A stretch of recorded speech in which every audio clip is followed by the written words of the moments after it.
Onto the COVID crisis.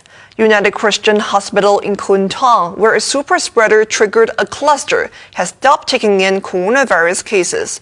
The outbreak also prompted all public hospitals to test patients with COVID symptoms twice after admission. Grace Ma reports.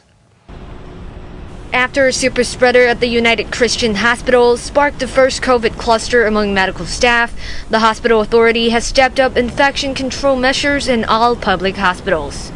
Patients will be tested twice after admission if they show COVID symptoms.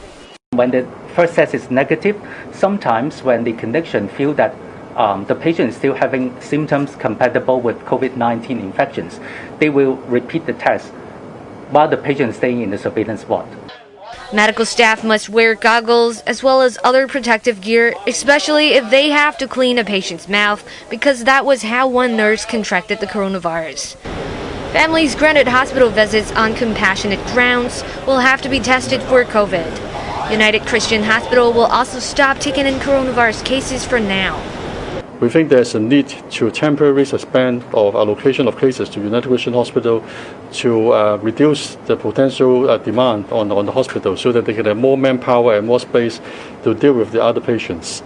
Now, at the moment, we still have quite a significant number of beds, isolation beds available, both in our different hospitals. The hospital will try to limit moving patients between beds because that was how the super spreader transmitted the virus within 2 cubicles of the ward. Grace